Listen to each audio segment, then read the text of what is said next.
Voilà, donc c'est parti. Rebonjour et bienvenue à toute l'équipe, à vous tous.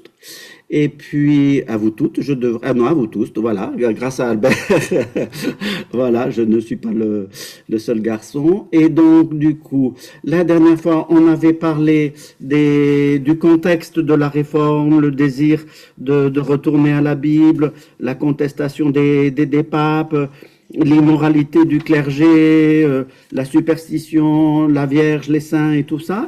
Donc on avait dit les grands thèmes. Et aujourd'hui, c'est Marie-Claude qui nous conduira sur les deux réformateurs principaux, en tous les cas, voilà, sur les réformateurs, Luther et Calvin. Mais avant de se mettre à l'écoute donc des informations sur Luther et Calvin, on ne peut pas ne pas dire ou rappeler qu'il y a des pré-réformateurs.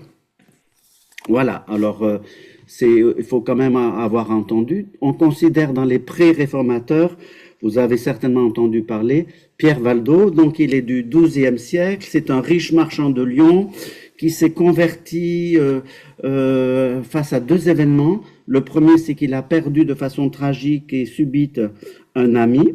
Et puis le deuxième événement, en lisant des passages de la Bible, c'est une sorte de conversion et retour. Il vend tous ses biens et il demande au pape, c'est donc quelqu'un quand même, Pierre Valdo, il demande au pape l'autorisation que les laïcs, et pas seulement les prêtres, puissent prêcher et annoncer la théologie, la doctrine. Ça lui est refusé. Vous voyez encore une fois ce désir de sacerdoce universel. Et les Vaudois, et donc Pierre Valdo et les Vaudois se font excommunier alors je ne sais pas si je vous ai dit le siècle, c'est au XIIe siècle en tous les cas. Ils se font excommunier. Et dans la théologie des Vaudois, vous avez un radicalisme évangélique, le sermon sur la montagne, une contestation de l'institution romaine contre la papauté, contre la richesse de l'Église, contre le purgatoire, donc on sent les prémices du salut par la foi, contre les indulgences, là je crois que Marie-Claude en reparlera à nouveau, contre le culte des saints, et ça nous sommes au XIIe siècle et non pas au XVIe siècle. Donc quand on dit qu'il y a des pré-réformateurs, eh ben c'est tout à fait vrai. Alors les Vaudois, ils ont traversé malgré les persécutions les siècles, ils sont arrivés jusqu'au XVIe et en fait jusqu'au XXIe, ils existent encore. Et en tous les cas, au XVIe siècle, ils avaient l'équivalent des pasteurs qu'on appelait des barbes, ça voulait dire oncle, et en fait, c'était les anciens des églises et les prédicateurs. Donc ça, ils étaient organisés comme ça. Et au XVIe siècle, évidemment, ils entendent parler de Luther, de Calvin, des doctrines de la Réforme et des écrits à ce sujet-là. Ils ont un synode en 1526, ils envoient se renseigner sur les écrits de Luther et de Zwingli, alors eux c'était avec Zwingli, ils ramènent les bouquins, et en 1532, on appelle ça le synode de Champforan dans les vallées vaudoises, ils décident d'adhérer à la réforme. Il n'y avait pas le mot réforme avant le XVIe siècle, mais eux ils étaient des pré-réformateurs, ils adhèrent à la réforme, et à ce fameux synode, il consacre, et ça fait longtemps que je le sais, je trouve ça très émouvant, il consacre 500 écus d'or, j'imagine que même qu'au XVIe siècle c'était quelque chose, 500 écus d'or pour financer la traduction de la Bible en français. Et vous reconnaissez donc ce thème, encore une fois et toujours, que la Bible soit rendue accessible à tous. Donc ça c'est les Vaudois. Et puis, donc, 12e, 13e siècle. Et il faut parler, avant la réforme elle-même, de Jean Hus. Jean Hus, prêtre tchèque, voilà, donc 14e siècle, qui était le confesseur de la reine de Bohême, le doyen de la faculté de théologie de Prague, et qui a décidé de prêcher en langue tchèque et non plus en latin. Ces sermons rassemblaient 3000 personnes, et qui a commencé à contester l'organisation catholique, qui prêchait donc la réforme de l'Église, le retour à la pauvreté évangélique, et il se fait excommunier. En fait, c'était une époque où quand on contestait trop l'ordre établi, même ecclésiastique, les papes et tout ça, eh ben ça passait pas. Il est excommunié, sa ville et il est frappé d'interdit, et au concile de Constance, il est brûlé vif. Voilà, donc ça rigole pas. Le martyre de Jean Hus, donc en Bohême, en Tchéquie, le martyre de Jean Hus a entraîné 18 ans de guerre en Bohême, parce qu'il y a eu une révolte, donc les pré-protestants, les pré-réformateurs étaient déjà nombreux. Donc voilà pour avant le XVIe siècle. Donc Pierre Valdo et Jean Hus. J'essaye d'aller vite parce que je veux quand même laisser la place à Marie-Claude pour Luther et Calvin.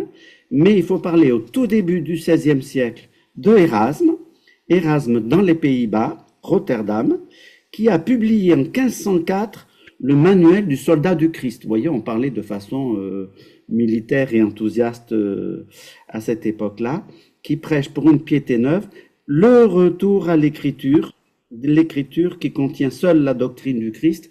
Donc toujours une polémique latente en disant c'est l'écriture qui est la source d'autorité et pas la tradition de l'Église. Voilà.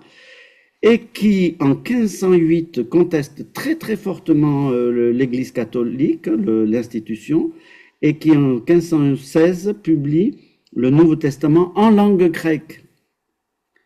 C'est-à-dire, il part du grec et il traduit le Nouveau Testament dans la langue de son pays, et il dit que l'Évangile doit être mis aux mains de tous les chrétiens. Donc ça, voilà, c'est le premier des deux du XVIe siècle qu'on considère comme un pré-réformateur. C'est dans les Pays-Bas. Et en France, il y avait, avant Luther et avant Calvin, et enfin, en Europe, on va dire, il y avait Lefèvre d'Étaples, qui est né donc à Étaples, près de Boulogne-sur-Mer, qui a découvert la Bible à l'âge de 70 ans, et qui a une sorte de révélation, et il dit les études divines ont un parfum que rien n'égale la douceur du parfum de la Bible. Il dit je m'en suis approché timidement, mais une lumière a éclaté à mes yeux, et il est enthousiaste, et il publie un commentaire des lettres de l'apôtre Paul en développant le salut par la foi. En fait, on considère que toutes ces personnes, même au XVIe siècle, Erasme et Lefèvre, ont plaidé pour une réforme, mais ont eu peur finalement de ce qui était arrivé à Jean Hus et à Pierre Valdo, on les comprend bien, et finalement se sont légèrement rétractés, ou en tous les cas n'ont pas poussé assez loin.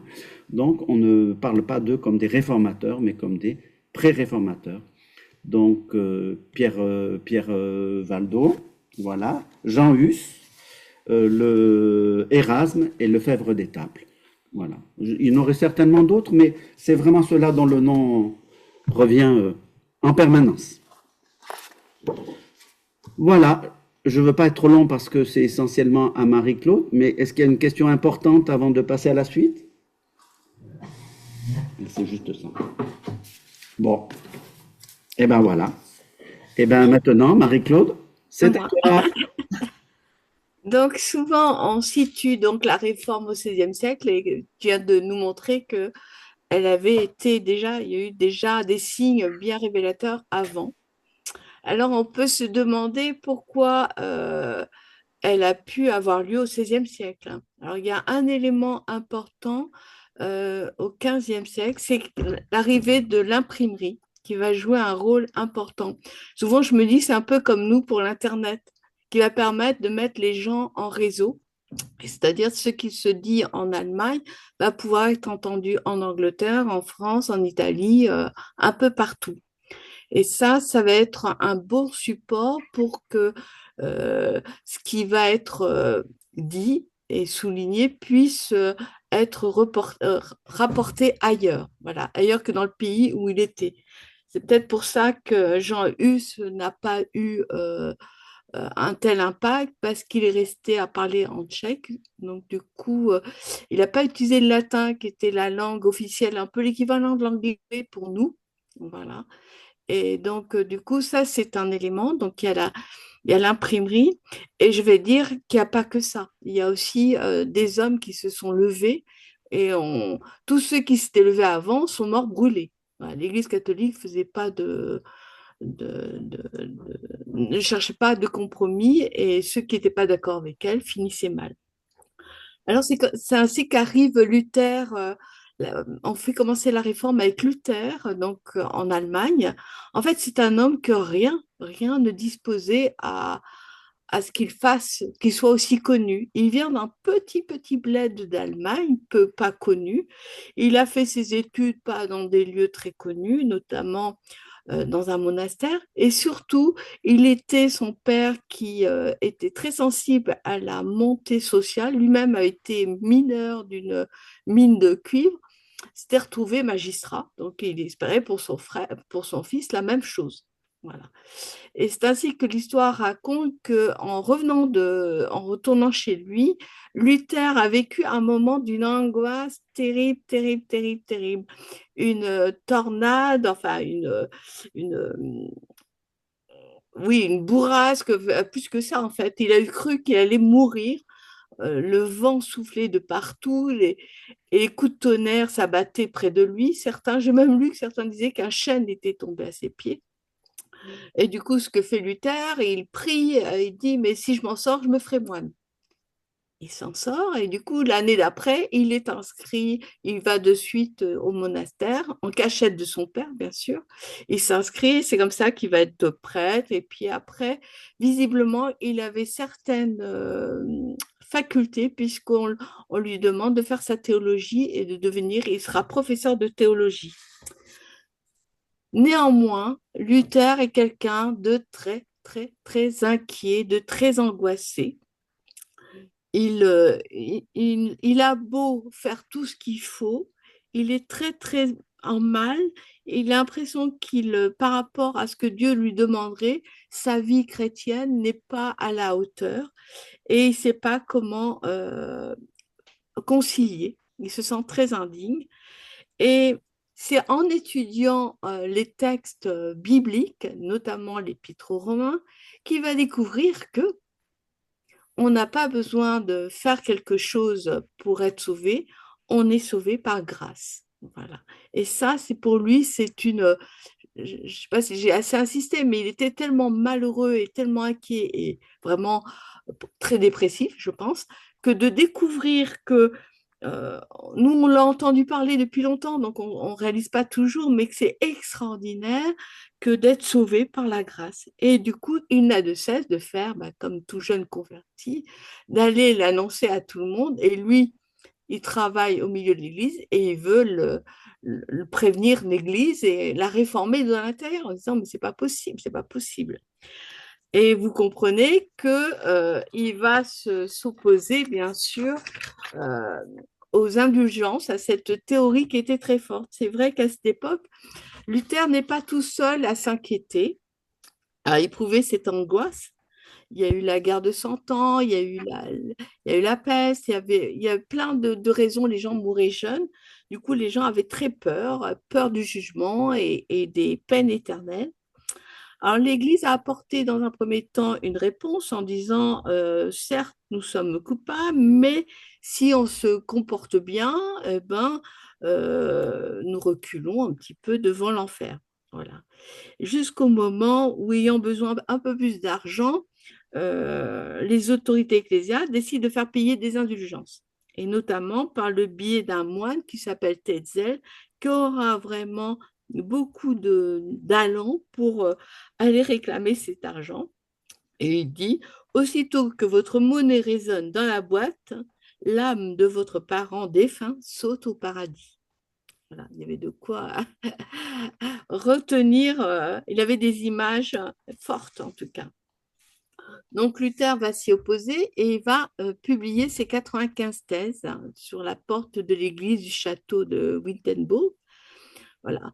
Alors forcément, il critique les indulgences, mais il critique aussi encore plus fortement cette théologie des œuvres qu'a l'Église, notamment passe aussi. Euh, alors on rappelle, certains disent qu'il est passé par Rome, il a vu les abus qu'avait l'Église. Voilà, est-ce que c'est ça ou pas? Mais en tout cas, c'était son centre surtout parce qu'il a réalisé que l'homme est justifié, rendu juste, mais sans par la foi, juste par un don de Dieu, c'est le don de Dieu. Voilà.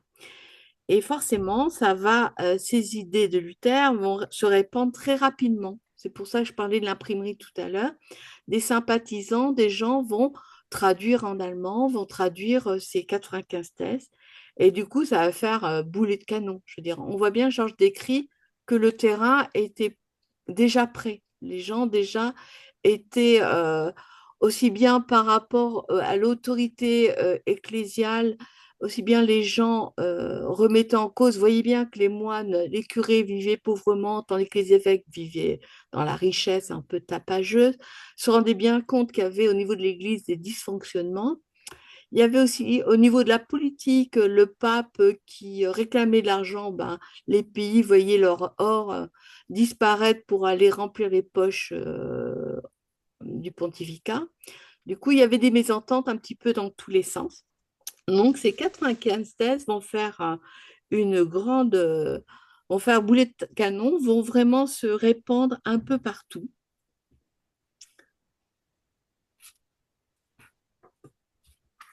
Et l'Église, dans un premier temps, va essayer de faire rentrer dans l'ordre ce moine. Et du coup, ils le convoquent.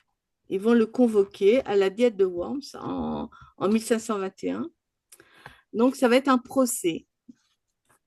Et devant l'empereur et le légat du pape, quelqu'un qui a été envoyé par le pape pour le représenter, on le nomme de se rétracter. Voilà ce qu'on lui dit. Tout le monde te donne tort. Crois-tu que toi, un petit moine, tu puisses avoir raison contre les évêques, contre le pape, contre l'empereur? Quel orgueil! Luther est un peu ébranlé et du coup, il demande 24 heures, une nuit de réflexion, puis il revient le lendemain et il déclare: je maintiens ce que j'ai dit. Je ne puis faire autrement que Dieu me vienne en aide. Voilà, donc on le condamne, on l'excommunie et on le met au banc de l'Empire. Et à tel point qu'il a failli être arrêté, mais un prince en Allemagne, il faut se replonger un peu dans l'histoire, moi j'ai dû m'y remettre un peu. L'Allemagne, à cette époque-là, il y avait 350 royaumes et chacun avait plus ou moins d'autonomie. Et l'empereur avait plus ou moins d'autorité sur ces différents royaumes. Et certains très vite ont décidé de rester dans la ligne catholique et d'autres ont été séduits par les thèses de Luther et ont voulu suivre Luther. Et du coup, face à ça, ben, ça a été un peu compliqué. Et du coup, on a failli arrêter à nouveau Luther, mais celui-ci va être protégé par un des princes, que je vous disais, un des princes qui est plutôt pour lui, et du coup qui va le cacher dans son château.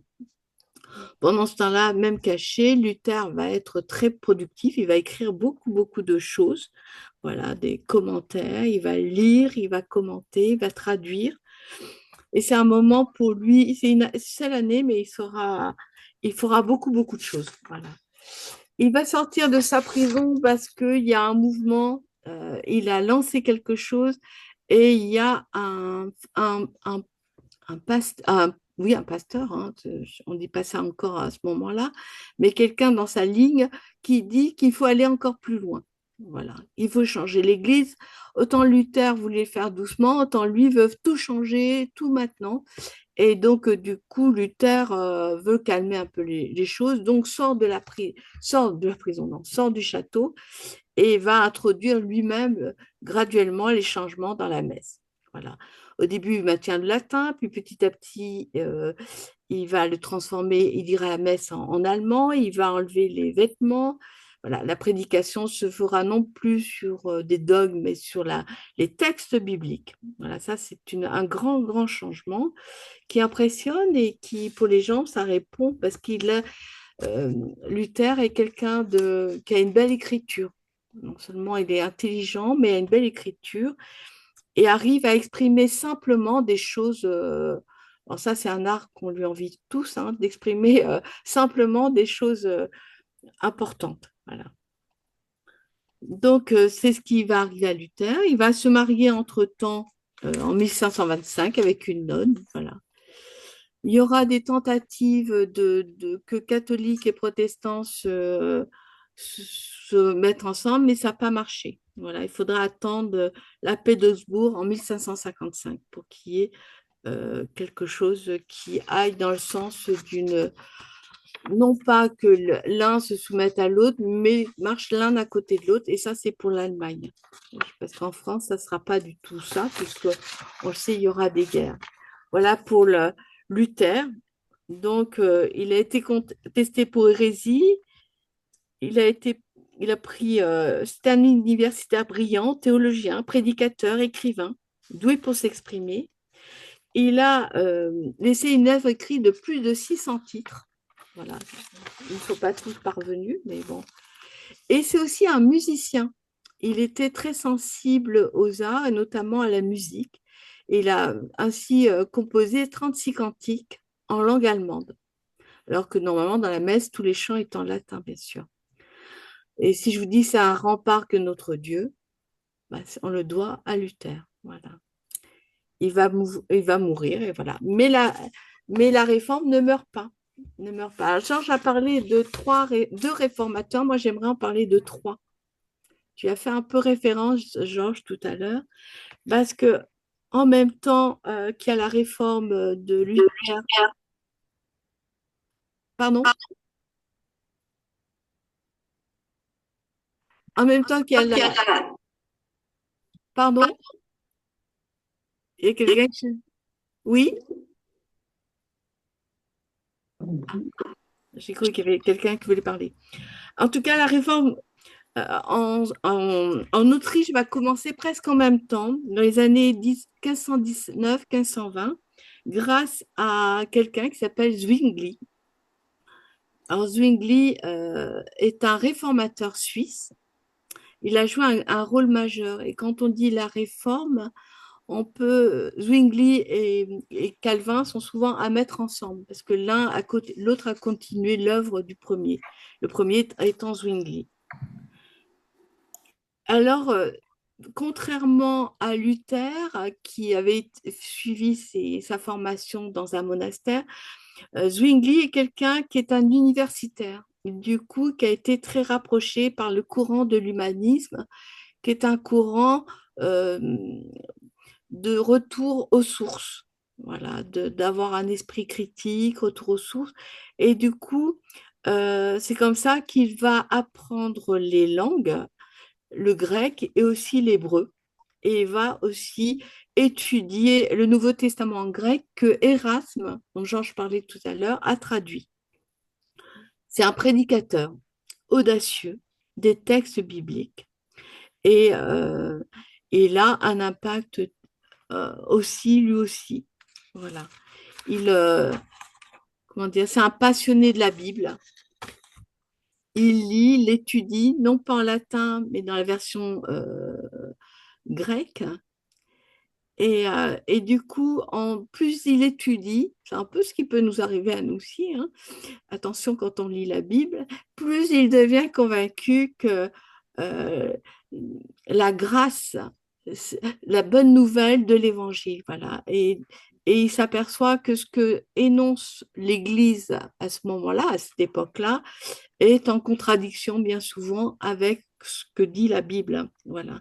Autant avant, quand on était chrétien, on devait obéissance à l'Église, autant avec ces réformateurs, petit à petit, on s'aperçoit que avec la découverte de l'Évangile, eh ben, c'est plutôt une obéissance au texte biblique. Voilà. En tout cas, à ce que dit la Bible dans ce côté libérateur qu'elle propose. Donc, il va même très loin parce que, comme je disais, il fait partie de l'humanisme dans un courant un peu d'intellectuel. Du coup, il organise en 1523 ce qu'il appelle des dépustations.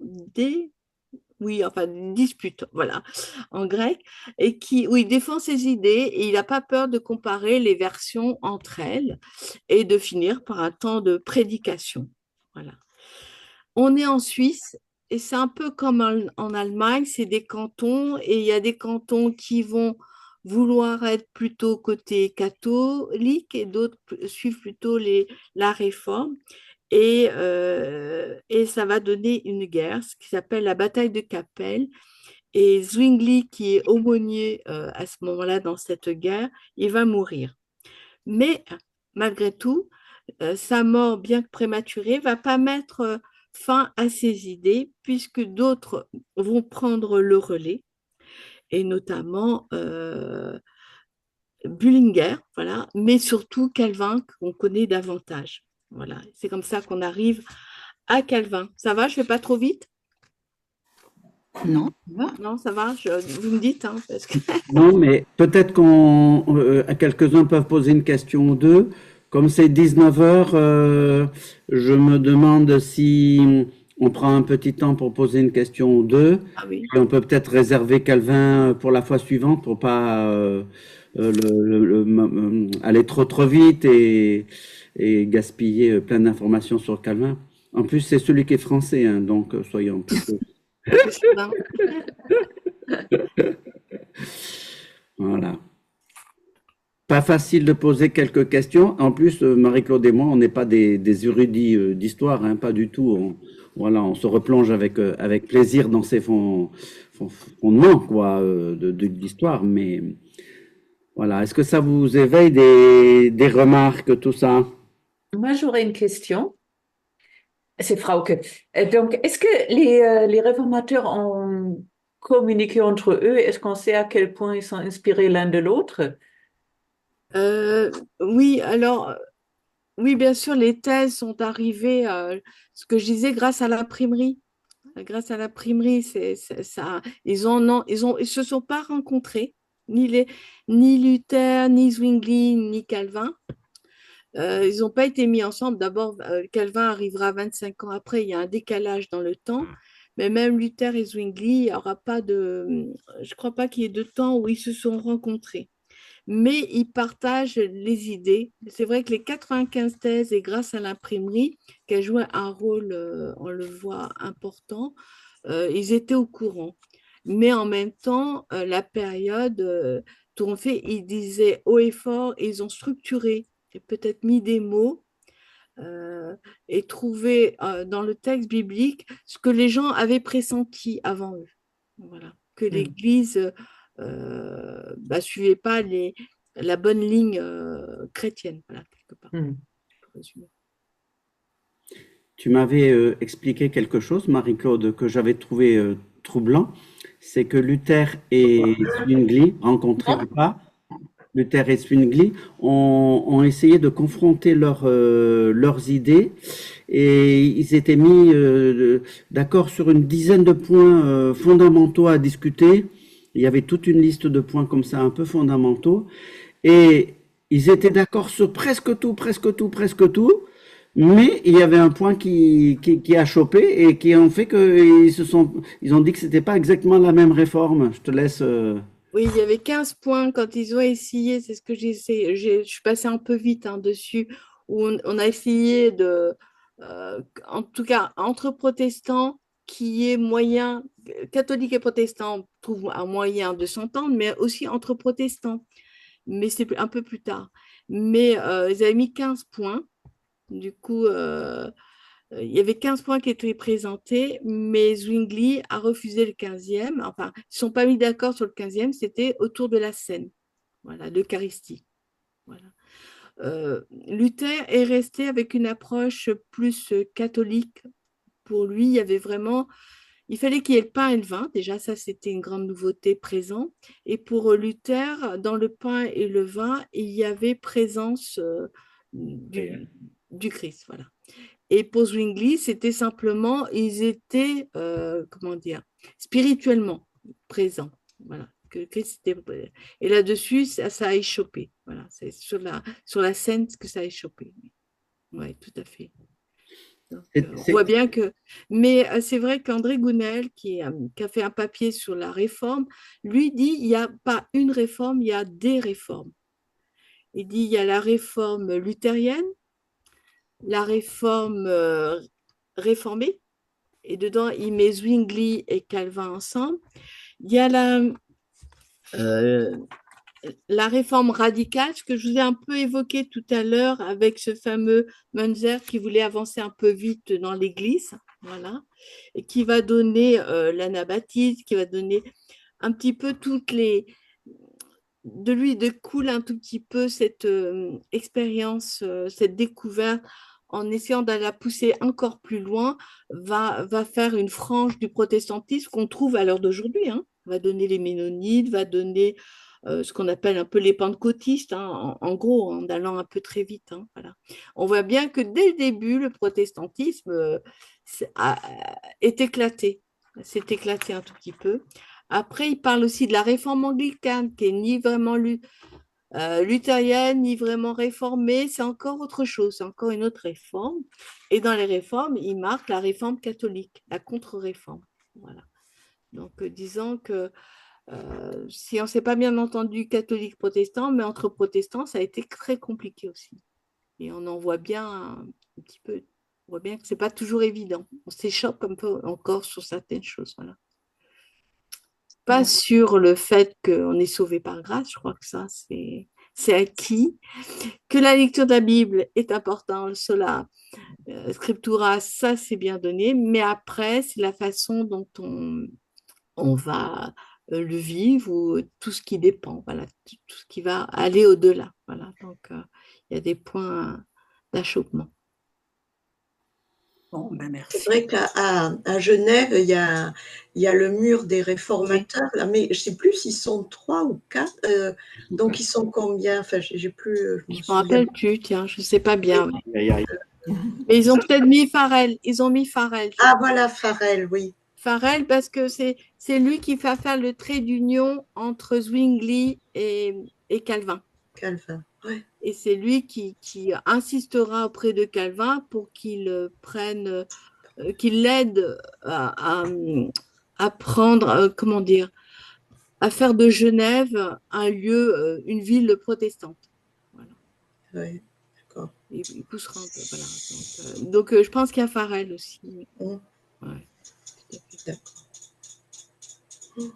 Très bien, très bien. Merci. Après, oui, on pourrait se poser la question pour nous aujourd'hui, hein. Du coup, quel changement? J'avais essayé de réfléchir un petit peu, mais c'est peut-être trop tôt. Peut-être je vous proposerai la fois prochaine, en même temps que je ferai Calvin, de voir quelle incidence pour nous aujourd'hui en 2024. Voilà.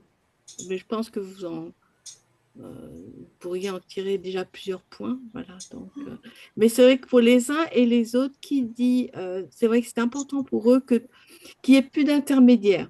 Voilà, je n'ai peut-être pas assez insisté là-dessus, qu'il n'y ait pas d'intermédiaire entre le texte biblique et les gens et les personnes qui sont en situation, parce qu'il n'y a plus de clercs, on n'a plus besoin de gens qui vous expliquent le texte. Donc, c'était important pour les réformateurs, et c'est là que on n'en parle pas trop, mais ils ont amené des réformes pour que les enfants, ou pour que les parents, les gens lisent. Voilà. C'est pour ça que souvent les protestants ont appris à lire, faisaient partie un peu de l'élite petit à petit, parce qu'ils ont appris à lire. Voilà. Pour justement lire la Bible dans le texte. D'où les traductions, d'abord d'hébreu en grec pour voir que il y avait eu beaucoup dans la lecture, dans les traductions, beaucoup d'erreurs.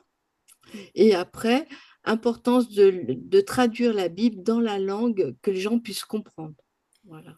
Donc, Bon, merci. Merci beaucoup. Merci Marie-Claude. Donc, la fois d'après, il n'y aura pas trop d'hésitation. C'est Calvin qui nous attend.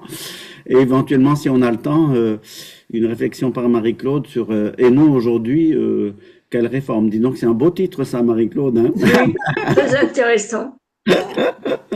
Merci beaucoup. On se dit au revoir. Et, au revoir. Merci, Marie. Au revoir à tous.